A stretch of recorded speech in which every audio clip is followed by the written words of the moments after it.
బయట నమస్తే అవునా కాంచన మీరేనా 2 నిమిషాలు మాట్లాడుతుంది తిరుపతి వైఎస్ఆర్ కాంగ్రెస్ పార్టీ నియోజకవర్గ సమన్వయకర్త ఇది మీకు గుర్తుందా? గతంలో తిరుపతి ఎమ్మెల్యేగా ఉన్నటువంటి కరుణాకర్ రెడ్డి గారిని ముఖ్యమంత్రిగా అప్పుడున్న జగన్మోహన్ రెడ్డి గారి కాపాడడానికి వైఎస్ఆర్ కాంగ్రెస్ పార్టీ ప్రభుత్వ హయాంలో జగన్ గారి ప్రభుత్వం మన ఇంటికి ఏ మంచి చేసింది, ఏ పథకాలు అందించింది అన్నటువంటి విషయాలను స్పష్టంగా తెలియపరుస్తూ ఈ సమస్యలు స్థానికంగా ఏమన్నా ఉన్నాయా అని కనుగొని వాటిని పరిష్కరించే దిశగా ఎప్పటి ప్రభుత్వం చేసింది. అవునా కాదు? మరి అప్పుడు 5 ఏళ్లలో మీకు జగనన్న అమ్మఒడి ద్వారా మీకు 60,000 అందింది. వాస్తవమా? జగనన్న చేదోడు కింద 40,000 రూపాయలు ఇచ్చారు. వాస్తవమా? జగనన్న చేయూత కారణంగా మీకు 75,000 అందింది. దాని తర్వాత వైఎస్ఆర్ పింఛన్ కానుక ద్వారా 1,26,000 వచ్చింది. వాస్తవమా? అలానే ఆరోగ్యశ్రీ కింద 2,30,000 రూపాయలు మీకు అందింది. ఎవరికి జరిగినప్పుడు? నమస్తే.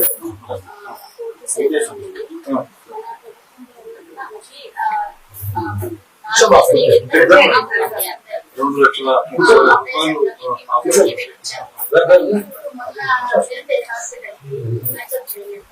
ఆరోగ్యశ్రీ ఇప్పుడు యాక్సెప్ట్ చేయట్లేదు.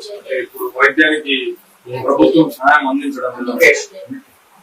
సరే, అలానే వైఎస్ఆర్ 0 వడ్డీ కింద 32,000 రూపాయలు, అంటే అప్పుడు వడ్డీ మొత్తం మాఫ్ చేశారు కదా, దాని కిందట 32,000 మొత్తంగా చేరి 5,63,000 రూపాయలు ఆనాటి ప్రభుత్వం వలన మన ఇంటికి చేరినటువంటి లాభం. మరి పోయినసారి ఎన్నికలు జరిగినప్పుడు మీరు ఎవరికి ఓటేశారు?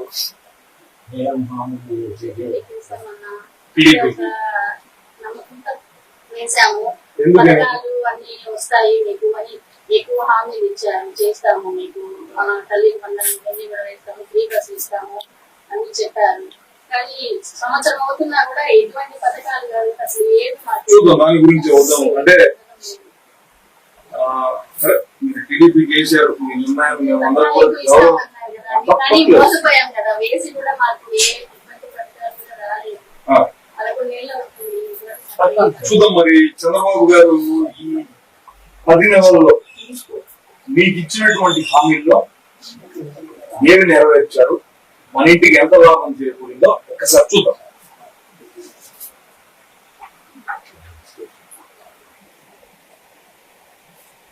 సూపర్ 6 4 చెప్పారు కదా, గుర్తున్నాయా అన్ని? చెప్తా, నేనే ఒక్కొక్కటిగా ఆడాలి వస్తాను. తల్లికి వందనం, స్కూల్కి వెళ్లే ప్రతి విద్యార్థికి ఏడాదికి 15,000 రూపాయలు ఇస్తామన్నా. మన ఇంట్లో ఎంతమంది పిల్లలు?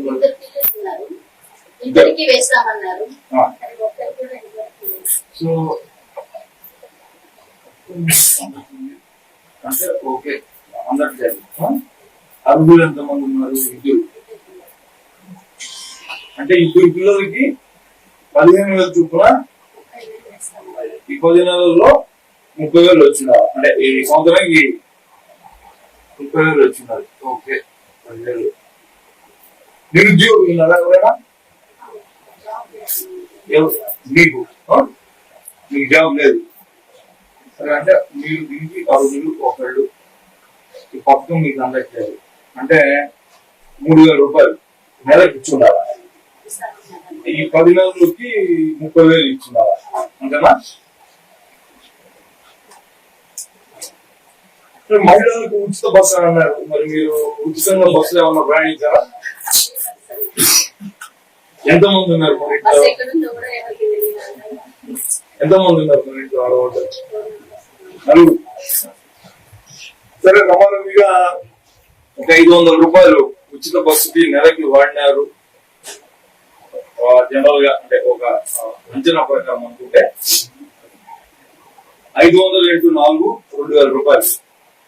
2,000 ఇంటూ 10 నెలలు. ఇప్పుడు కేవలం 10 నెలలు వస్తుంది కదా, ఇంకా సంవత్సరం కాల చంద్రబాబు గారి ప్రభుత్వం ఏర్పడి. సో ఇది ఒక 20,000 ఇంతనా. దాని తర్వాత మన ఇంట్లో రైతులు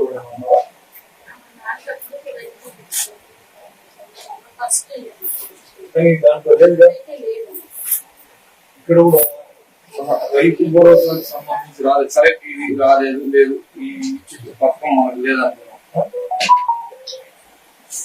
ఈ దీపం పథకం కింద ఉచితంగా సంవత్సరానికి 3 సిలిండర్లు ఇస్తామని అన్నారు. ఒకటే అందింది.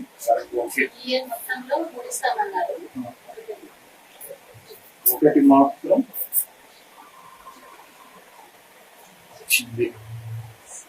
సిలిండర్ ధర 900 ఉందిరా. సరే 900 వేస్తున్నాం అంటే 1800 రాదా మీకు అందాల్సింది. మహాశక్తి మహిళా పెన్షన్ ప్రతి మహిళకు 1,500 నెలకి ఇస్తారన్నారు. ఇంకా మన ఇంట్లో 4 ఉన్నారు. ఇదేమన్నా అందుతుందా? లేదు. అంటే 1,500, 3,000, 4,000, 6,000 రూపాయలు. 6,000 ఇంటూ 10 నెలలు అంటే 60,000. ఒకసారి దీన్ని కూడదామా మొత్తం ఎంత అనేది? 30,000, 60,000, 80,000, 80,000, ఒక 60,000, 1,40,000, ఒక 1,800 అంటే 1,41,800 రూపాయలు. ఈ సంవత్సరం అంటే ఈ 10 నెలల్లో మీకు చంద్రబాబు గారి కూటమి ప్రభుత్వం నుంచి అందాల్సినటువంటి అమౌంట్ ఇంత. సరే మేము ఏంటంటే మేము ఎందుకు వచ్చామని కూడా నేను సాధన చేస్తాం. మేము ప్రతిపక్షంలో ఉన్నాం. సరే మీరు జగనన్న సంక్షేమ ప్రభుత్వాన్ని అందించిన జగన్మోహన్ రెడ్డి గారి కన్నా కూడా చంద్రబాబు గారు ఇంకా ఎక్కువ పథకాలు ఇస్తారని విశ్వసించి ఓటేశానని అంటున్నారు. మరి ఆ విశ్వాసాన్ని పెట్టుకున్నటువంటి మీకు ఈ పథకాలన్నింటినీ కూడా అమలు చేయాల్సినటువంటి బాధ్యత ప్రభుత్వంపై ఉంది.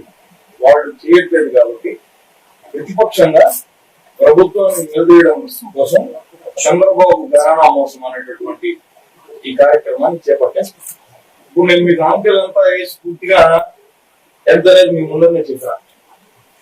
కూటమి నాయకులు ఉంటారు కదా ఈ వార్డులో, ఉంటారు కదా జనసేన వాళ్ళు, టీడీపీ వాళ్ళు, బీజేపీ వాళ్ళు కనపడితే, అయ్యా మీరు ఈ 10 నెలల్లో మాకు 1,80,000 రూపాయలు మా ఇంటికి 1,41,800 రూపాయలు మా ఇంటికి మీరు అందించాల్సినటువంటి ప్రభుత్వ సాయం ఇది మీరు అందించలేదు.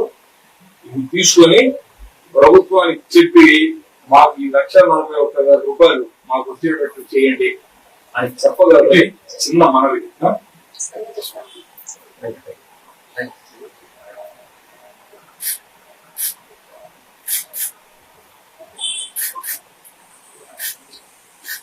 అది పొద్దున్నే ఈ టైంలోనే మేము మిమ్మల్ని డిస్టర్బ్ చేసాము. 8 గంటలకి వచ్చేసాం. ఏమో అనుకోవద్దండి. మిగతా వాళ్ళకు కూడా తెలియజేయండి. మేము ఒక వెబ్ పేజ్ కూడా డిజైన్ చేశాం.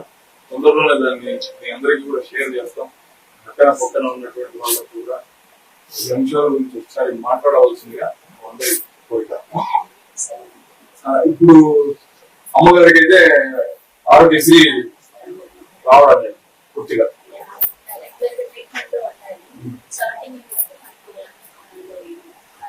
ఎక్కడికి తీసుకెళ్తున్నాయి? అన్ని పెట్టించారు. తర్వాత ఇంటికి వచ్చిన దాకా కూడా అమౌంట్ చేశారన్నమాట. తర్వాత ఇప్పుడు ఈ గవర్నమెంట్ వచ్చిన తర్వాత ఈ కార్డు తీసుకెళ్తే యాక్సెప్ట్ చేయలేదు.